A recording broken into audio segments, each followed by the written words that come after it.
Assalamualaikum warahmatullahi wabarakatuh. Perkenalkan, nama saya Fandri Albara dengan NPM 23711051057. Ini saya akan menjelaskan apa itu mesin Turing.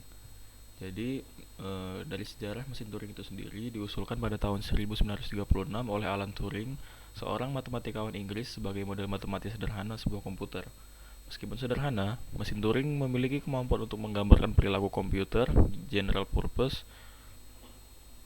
Lalu mesin Turing dapat digunakan untuk menghitung kelas fungsi bilangan bulat yang dikenal sebagai fungsi rekursif sebagian. Jadi ini ada profil dari Alan Matheson Turing itu sendiri. Dia lahir 23 Juni 1912 lalu wafat di tanggal 7 Juni 1954. Sama seperti finite state automata dan pushdown automata yang dapat mengenali bahasa formal, maka mesin Turing juga dapat berperan sebagai mesin pengenal bahasa formal.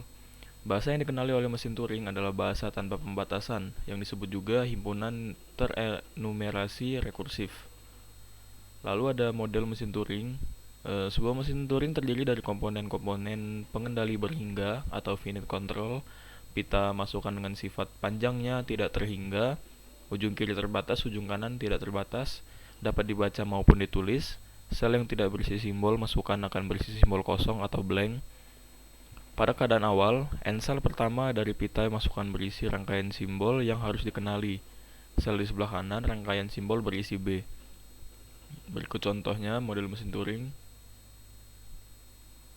Lalu ini ada perbedaan mesin Turing dengan FSA dan PDA.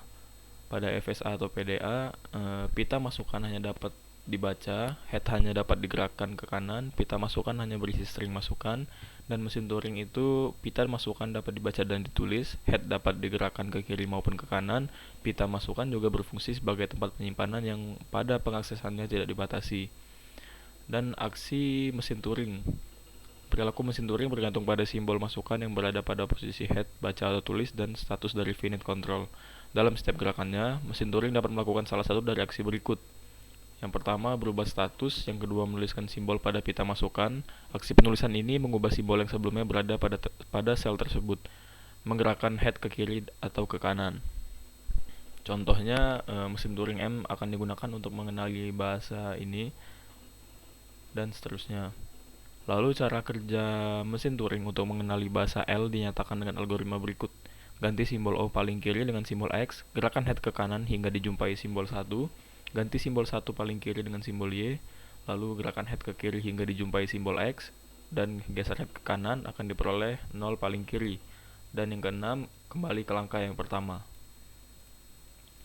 Jika pada saat bergerak ke kanan untuk mencari 1, mesin Turing M menjumpai simbol B, maka berarti banyaknya 0 lebih dari banyaknya 1. Kesimpulannya, string masukan tidak dikenali.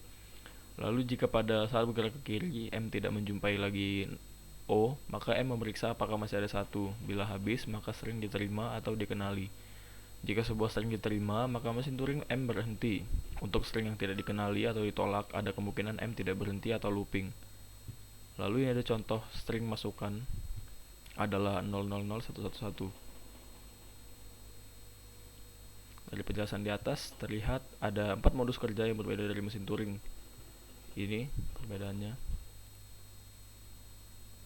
Dalam setiap modus kerja atau status, aksi yang dilakukan pada mesin Turing mungkin menerima atau membaca berbagai simbol pada pita. Aksi yang dilakukan dalam setiap modus kerja atau status dapat berbeda-beda. Perilaku atau gerakan yang lengkap dari mesin Turing pengenal 0N1N ditunjukkan pada tabel berikut. Misalkan dalam status A, jika mesin menerima simbol 0, maka mesin berubah ke status B, maka berganti simbol 0 dengan X dan menggerakkan head ke kanan. Lalu ini ada notasi yang lebih ringkasnya dan definisi formal mesin Turing. Baiklah, mungkin segitu saja penjelasan mesin Turing dari saya. Saya akhiri. Wassalamualaikum warahmatullahi wabarakatuh.